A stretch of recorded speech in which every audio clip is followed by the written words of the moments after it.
कभी मोहब्बत खामोश होती है और कभी वो अदालत में गूंजती है। कभी दिल अपने फैसले करता है और कभी कसमत। और इस बार मन मुस्त मलंग की कहानी एक ऐसे मोड़ पर है जहां हर लोज, हर आंसू और हर खामोशी एक साजिश की गवाही दे रही है। रया एक बहन, एक बेटी और अब एक बीवी जिसे जिंदगी हर मोड़ पर आजमा रही है। कबीर एक गुनहगार या फिर एक बेगुनाह आशिक, सवाल यही है और जवाब अब सिर्फ रया के पास है। कबीर ने रिया को अपने सीने से लगाया, उसकी ख्वाहिश सुनी और उसे उसके भाई बहनों से मिलवाने का वादा किया।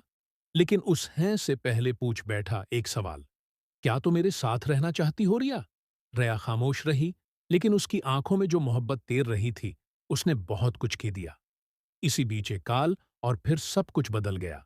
मुबीन की खबर, सिकंदर ने मुकदमा कर दिया है और वो भी रिया के नाम से। रिया पर जबरदस्ती, तशद्दुद और कैद का इल्जाम। कबीर सब जानता था, लेकिन उसने एक और रास्ता चुना, तौबा और मोहब्बत। वो रिया को लेकर गया उसके वालिद की कब्र पर और वहीं सिर झुकाकर कहा, मैंने आपके खून का कसूरवार हो। बचपन की गलती थी लेकिन सजा आज भी काट रहा हूं। मुझे माफ कर दीजिए क्योंकि आपकी बेटी मेरी जान है।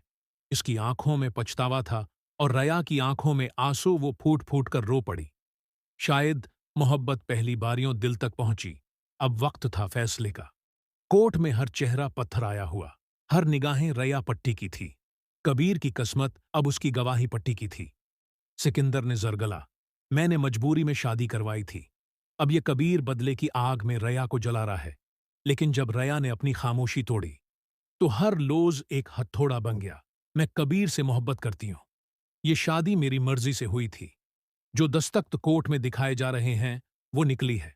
मैं उस वक्त शहर में थी ही नहीं। पूरा कोर्ट हल गया। सिकंदर का चेहरा जैसे राख हो गया और इस्मा, उसका तो चेहरा देखना लायक था। जब सिकंदर ने चीख कर कहा, ये सब तुम्हारी चाल थी इस्मा, किसके कहने पर किया ये सब? तो इस्मा ने वाजिद को फोन मिलाया और वाजिद हिस पड़ा, जब सक्का ही खोटा हो तो फिर मेरी क्या गलती? कहानी अभी खत्म नहीं हुई दोस्तों। मुबीन की दूसरी शादी, लेकिन इसी शादी में होने वाला है एक खून। अब सवाल यह है, मारा जाएगा कौन? क्या रिया का फैसला वाकई हमेशा के लिए सब कुछ बदल देगा? क्या वाजिद को उसकी सजा मिलेगी या फिर सिकंदर खुद इंसाफ करेगा अपने अंदाज में? आपके हिसाब से किसका इंत होने वाला है? कबीर, सिकंदर या वाजिद? नीचे कमेंट करके जरूर बताइए और चैनल को सब्सक्राइब करना न भूलिए, क्योंकि असली कहानी अब शुरू होने वाली है। दवाओं में याद रखिएगा। अल्लाह हाफिज।